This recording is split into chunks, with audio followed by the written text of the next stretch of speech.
Bonjour à vous tous, bon dimanche. Merci de prendre le temps de passer un temps avec nous ce matin. Bienvenue aux gens du rock, bienvenue à ceux qui nous regardent par le biais des médias sociaux. On est super contents de passer ce temps-là avec vous et merci de regarder nos vidéos qui, j'espère, vous encouragent toujours plus à suivre notre Sauveur Jésus-Christ. Vous savez, il y a quelques semaines, Andrea a fait un message sur l'importance de notre thermomètre de gratitude. Ça m'a encore fait penser cette semaine à l'importance de reconnaître tout ce que Dieu fait dans nos vies. Et cette semaine, écoutez, ça va être un peu différent. Mercredi, on a célébré la fête de notre beau pays, le Canada. Et aujourd'hui, je veux faire un brin d'histoire avec vous. Je veux vous montrer, je veux qu'on découvre ensemble notre beau pays d'une manière un peu spirituelle. Je veux démontrer de la gratitude envers Dieu pour notre beau pays, notre jeune pays qui est le Canada.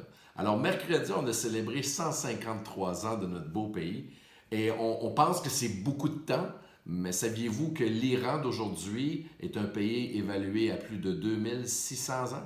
Alors, notre pays a 153 ans. Le 1er juillet 1867, la Confédération a été établie. On a bien sûr un gouvernement fédéral, provincial, municipal. On fonctionne par système gouvernemental. Et le Parlement fédéral est situé pas tellement loin de chez nous, ici à Ottawa. Et la question qu'on peut se poser, c'est comment ça se fait que le Canada, étant un pays si jeune, réussit tellement bien sur la scène mondiale? Quel est un peu notre héritage? Sur quoi on est assis comme fondation? Comment ça se fait que lorsqu'on fait des sondages sur les meilleurs pays à vivre, pour différentes raisons, le Canada est toujours dans le top 20, souvent dans le top 10 de pays où il fait bon vivre, de pays où le gouvernement fonctionne bien, la société fonctionne bien, l'économie fonctionne bien. C'est quoi nos fondations pour le Canada? Malgré qu'on a 153 ans, sur quel pilier notre pays s'appuie-t-il? Sur quel pilier, notre pays a été bâti?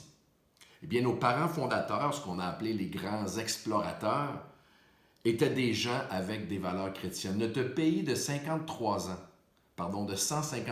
ans, repose sur des fondations chrétiennes. Et vous savez, j'ai fait les cours d'histoire à l'école comme la grande majorité de nous, et on a entendu parler de ces grands explorateurs-là, mais vous allez être surpris d'entendre des choses qu'on n'a peut-être pas entendues dans nos cours d'histoire concernant certains grands explorateurs qui, à mon avis, étaient plus que ça, étaient beaucoup plus des ambassadeurs de l'Évangile, des gens qui voulaient répandre la bonne nouvelle partout sur la terre, comme la fin du livre de Matthieu nous dit, allez partout dans le monde, faites des disciples.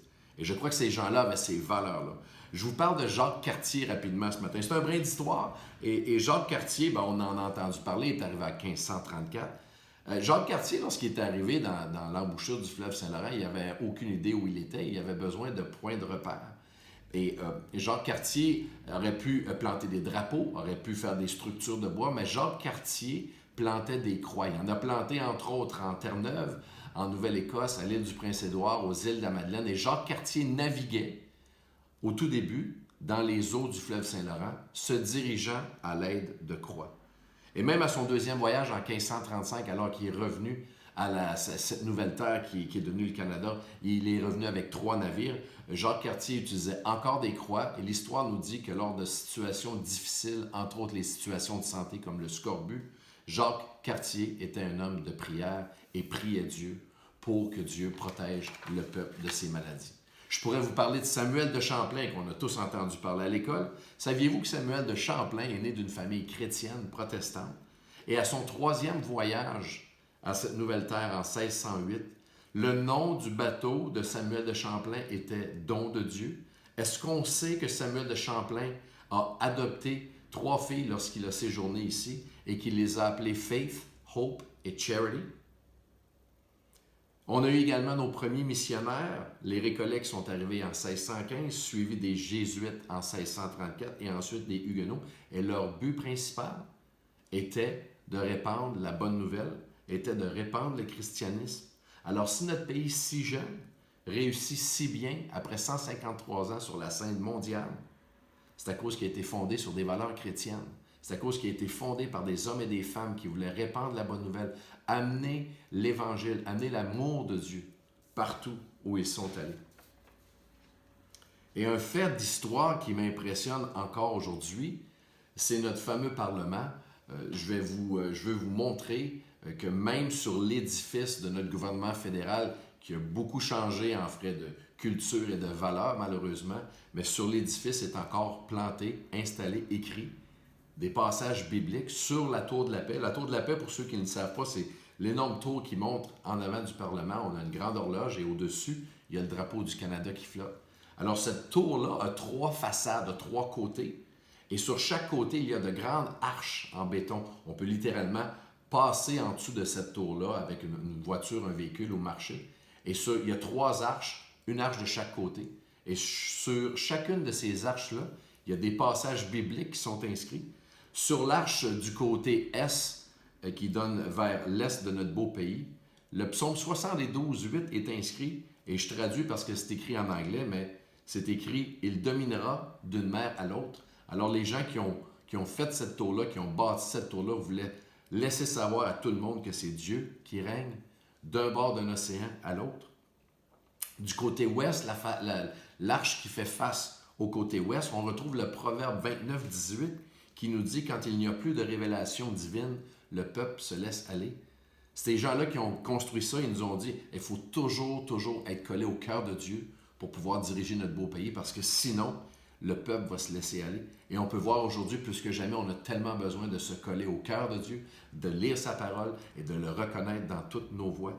Parce que quand il n'y a plus de révélation divine, le peuple se laisse aller.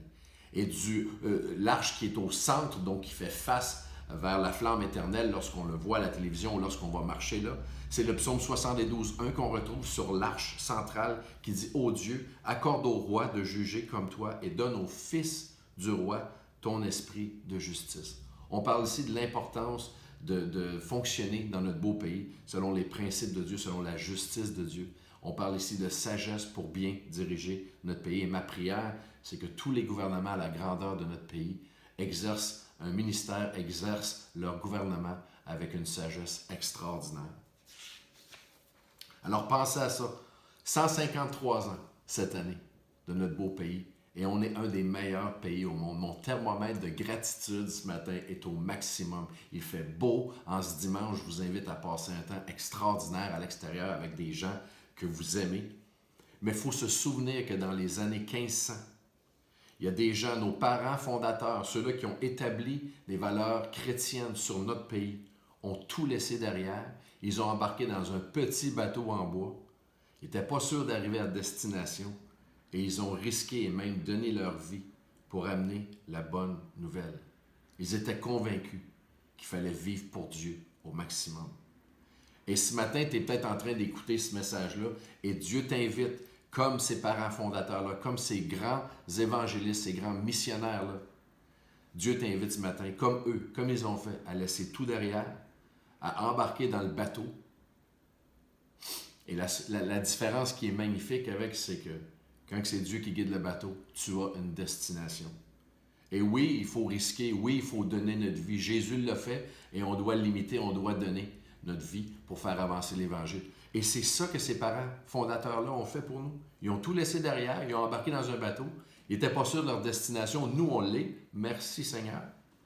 Et ils ont tout donné, ils ont donné leur vie, ils ont tout risqué pour répandre la bonne nouvelle. Et c'est ce que je t'invite à faire. Aujourd'hui, alors que cette semaine, on a célébré notre beau pays, qui a seulement 153 ans, qui va très bien. Oui, on a des choses difficiles en ce moment, mais si on regarde, ça va se régler, ces choses-là. Et on a un pays extraordinaire. Et ce que Dieu nous invite à faire, c'est faire comme ces fondateurs-là, ces gens qui sont arrivés ici. C'est de laisser tout derrière. Laisse ton passé derrière.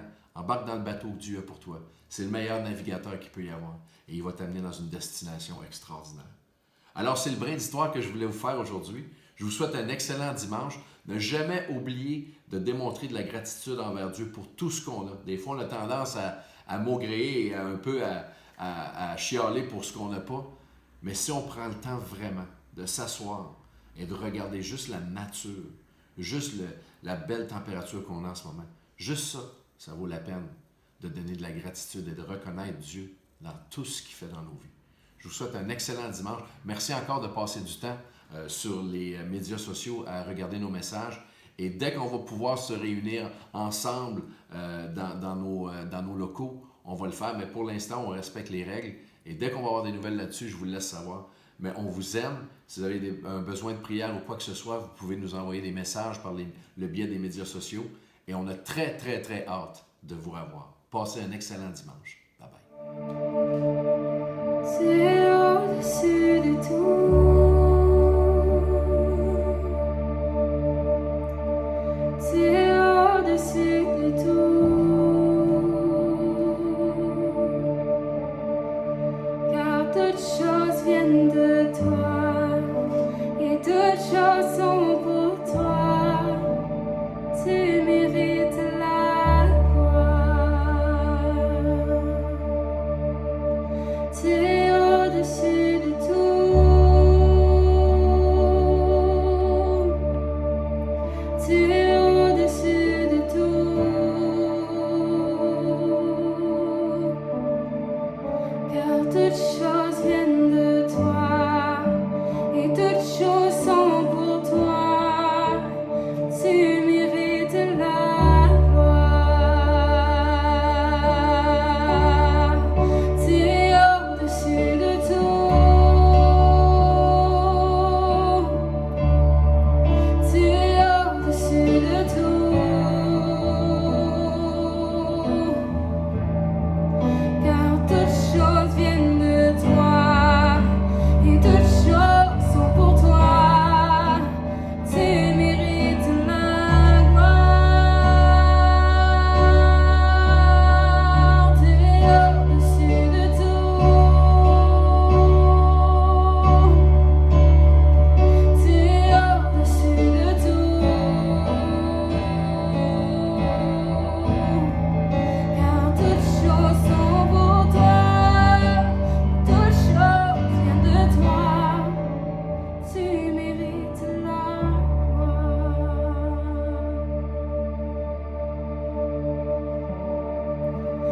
Jour et nuit, nuit et jour, j'élève mes louanges. Jour et nuit, nuit et jour, j'élève mes louanges. Jour et nuit, nuit et jour, j'élève mes louanges. Jour et nuit, nuit et jour, j'élève mes louanges. Jour et nuit, nuit et jour, j'élève mes louanges. Jour et nuit, nuit et jour, j'élève mes louanges. Jour et nuit, nuit et jour, j'élève mes louanges.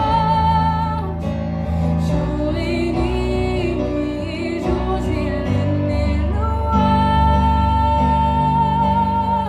Tu es au-dessus de tout. Tu es au-dessus de tout. Car toutes choses viennent de toi.